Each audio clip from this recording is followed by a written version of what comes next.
कई शताब्दियां बीत चुकी थीं। सौरपुर का वो चमकता हुआ राज्य, जहां कभी सोने की फसलें लहलहाती थीं, अब वीरान और खामोश हो चुका था। हवेलियों की दीवारों पर दरारें थीं, मंदिरों के घंटों में धूल जम चुकी थी, और उस महल की ऊंची दीवारों पर बस हवाएं सिसकती थीं। चंद्रवंश का नाम अब सिर्फ इतिहास की किताबों में रह गया था, परंतु उस टूटे हुए राजमहल में एक दीप अब भी चलता था। वो दीप जो उस वंश की अंतिम किरण था, राजा राजवीर वर्मा। कहते हैं, राजवीर के जन्म के समय आकाश में एक नहीं, दो चंद्रमा दिखे थे। नगर के सभी ज्योतिषी उस दृश्य को देखकर भयभीत हो उठे। महर्षि अगस्त्य, जो उस समय तपोवन से आए थे, उन्होंने बच्चे को देखकर कहा था, ये बालक असाधारण है। इसके जीवन में देवता स्वयं उतरेंगे। ये या तो श्राप को समाप्त कहेगा या उसी में समा जाएगा। रानी विशाखा ने उस वक्त बच्चे को गोद में लेकर धीरे से पूछा था, क्या ये हमारे वंश का अंत होगा ऋषिवर? महर्षि ने उत्तर दिया था, अंत नहीं, परिवर्तन। परंतु हर परिवर्तन का मूल्य होता है महारानी।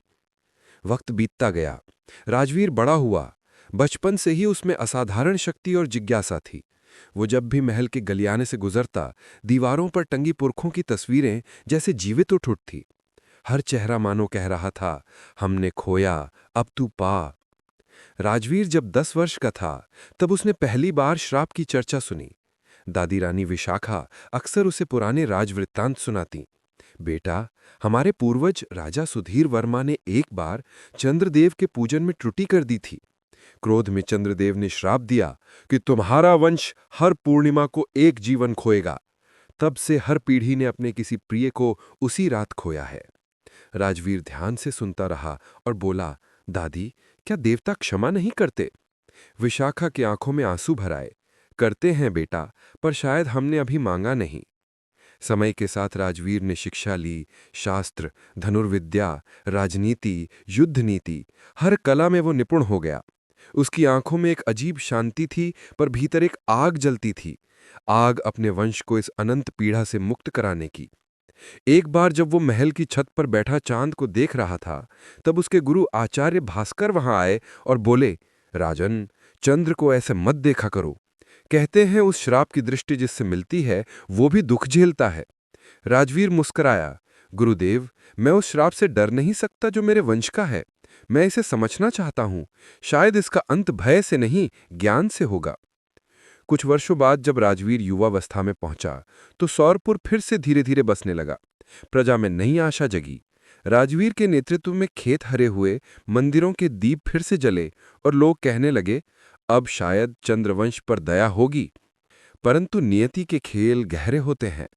एक रात्रि जब राजवीर के छोटे भाई राजकुमार वेदांत का जन्मदिन मनाया जा रहा था, महल में अचानक अंधेरा छा गया।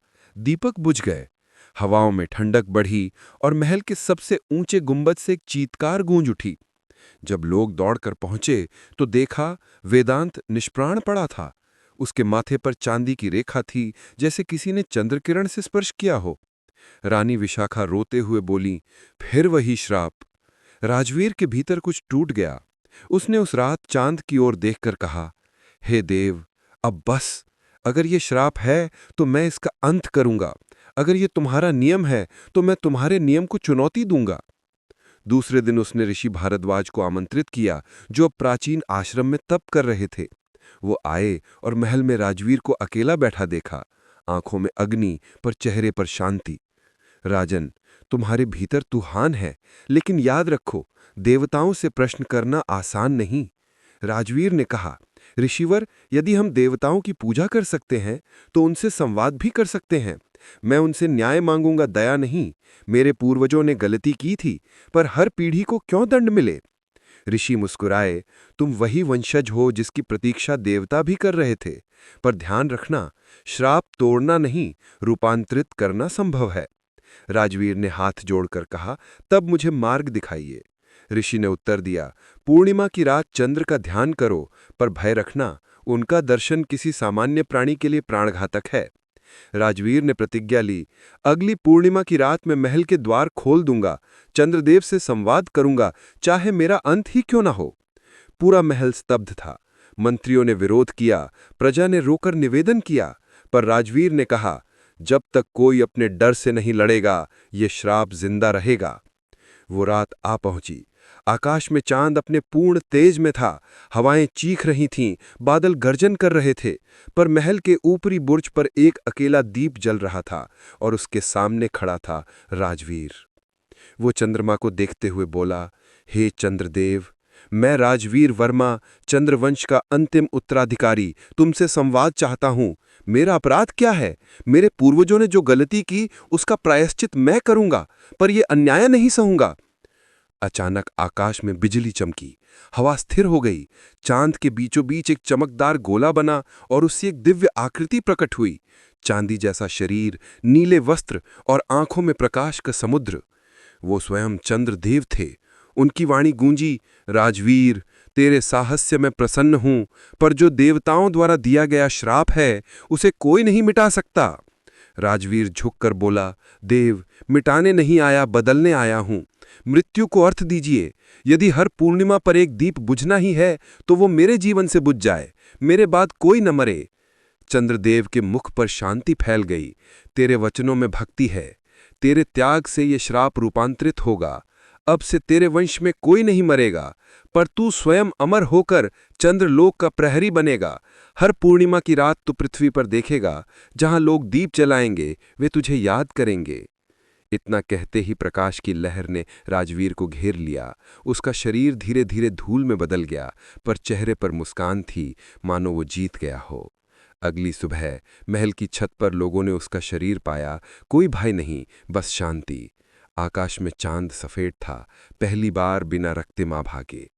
रानी विशाखा ने आंसू पोंछते हुए कहा, मेरा बेटा चला नहीं गया, वो अमर हो गया। तब से सौरपुर में हर पूर्णिमा पर कोई मृत्यु नहीं होती। लोग अपने घरों में दीप जलाते हैं और कहते हैं, आज राजा राजवीर की आत्मा चांद से मुस्कुरा रही है, जिसने देवताओं से युद्ध नहीं, संवाद किया, जिसने श्राप को आशीर्वाद में बदला। राज्य फिर समृद्ध हुआ। बच्चे उस रात आकाश की ओर देखते और अपनी माँ से पूछते, माँ, क्या वो वही चांद है जिसमें हमारे राजा रहते हैं? और माँ मुस्कुराकर कहती, हाँ बेटा, वही जो तुम्हें देख रहा है, जैसे उसने अपने लोगों को देखा था।